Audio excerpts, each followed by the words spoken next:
everyone, it's Jenny from Homestead Corner, and today I have got some pantry staples from the Great Depression era.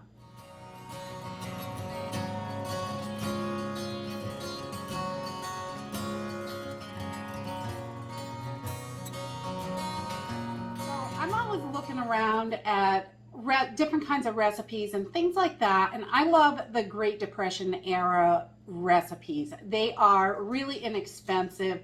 A lot of times the recipes only have a handful of ingredients in them and are super easy to make. So I have been looking at all different kinds of stuff, and I thought just a little list of some Great Depression era pantry staples would be great, because with these staples you can make most all of the recipes that I have found. I'm sure there are a few that you could add, but these are some really great staples to have, and it will really stretch your food budget as the prices continue to rise in the grocery stores and the gas pumps and everywhere else. We have got to get more creative. So I thought a list of these pantry staples would help, and you probably have most of them already anyway.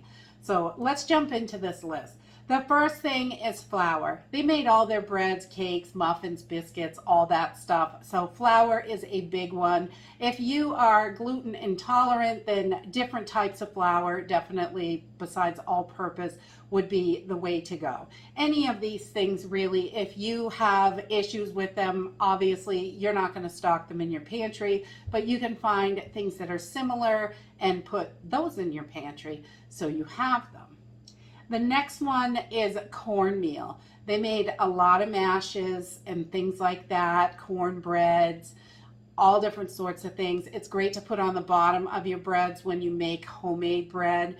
So cornmeal was another big staple that they kept in their pantries. The next is vinegar. Vinegar was a really big thing that a lot of people had in their pantries, and a lot of people made it themselves, because with an apple or two you can make your own apple cider vinegar. There are tons of recipes out there. It's really easy to do, and you can literally eat the apple and use the peels and cores to make the apple cider vinegar. So, but vinegar was used for dressings and flavorings and pickling and all kinds of stuff. So it's a great one to have in the pantry, and it's also, vinegar is excellent for cleaning, so that will cut down a lot of your cleaning costs, and it's all natural. Why not? Let's see. Fats and oils were another one. They kept a good supply of fats and oils. Lard was a really big one because they could process it themselves when they harvested a pig, and they could put it up and things like that. Also butters from milk, they would make their own butters, but different fats and oils, and you want to make sure you have that. Not only does your body need fats and oils, it really makes cooking a lot easier and more enjoyable to eat. The next is dried fruits. They kept a lot of the recipes I found have like raisins, dried dates, things like that in there, prunes, and you know, prunes are great also medicinally to help you get moving if you get plugged up. But they used a lot of these dried fruits because they lasted longer, and you know, they were fairly inexpensive at the time. And we're definitely in a different situation than they were in the Great Depression. Back then, they didn't have grocery stores like we have today. They had little general stores and small stores, and the stuff that they could get was limited. A lot of times they would grow their own food and get stuff from a local farm. Everybody had a local farm, and that's not how it is today. If the supply chain breaks, there is going to be massive troubles in the cities, because they can't just go down the street to a farm to get food. They're going to be looking for food any way they can get food. The next thing, they kept a lot of yeast and baking powder in their pantries for making muffins and breads and biscuits and things like that. And they also, you can make potato yeast, you can make sourdough yeast, a starter. There are a bunch of different things that you can do if you don't have yeast, but yeast was something that if they could get it and they could afford it, they definitely kept it on hand. And then canned goods were huge. They would grow their food, and most of the canned goods they had then were home canned foods. They grew it or they got it from a local farmer and they home canned it themselves. There was limited canned goods at the time, but not that many. And, you know, food was such an issue that, you know, they just didn't sell it all. People that grew it would keep everything they needed and then sell whatever was left. The next thing is oatmeal. Oatmeal is great for your pantry because it is quick, easy, nutritious. You can make oat milk with it, breads, muffins, all kinds of stuff. It's very versatile and it's pretty inexpensive. It has risen quite a bit in the last year, but it's still pretty inexpensive for the price per pound what you're able to get. The next is dried beans. They didn't have meat at every meal. A lot of times they couldn't afford meat. Sometimes it would be weeks without meat. So, or meat would be just special occasions and things like that. So they ate a lot of beans. They would cook up their dry beans and they would put them in all sorts of meals and soups and casseroles and all that stuff. They would just put them in all kinds of stuff because it's pretty inexpensive and they were able to get the dried beans. And the next is salt and spices. Salt is great for preserving meats if you need to.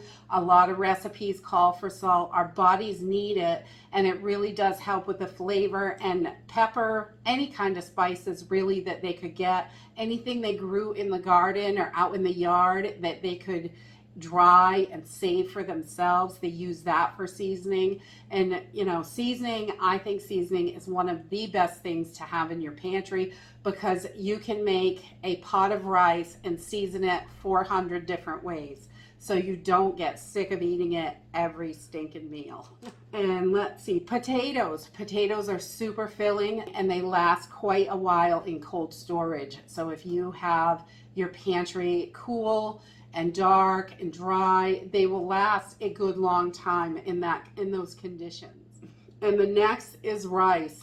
It is a great filler. You can throw it in all kinds of meals because it doesn't have a lot of flavor. You can pretty much put it in anything to stretch a meal out. Any kind of soup, casserole, put it on the side. Rice is still pretty inexpensive, so I think it is a great one to make sure you have lots on hand. The next one, hot dogs.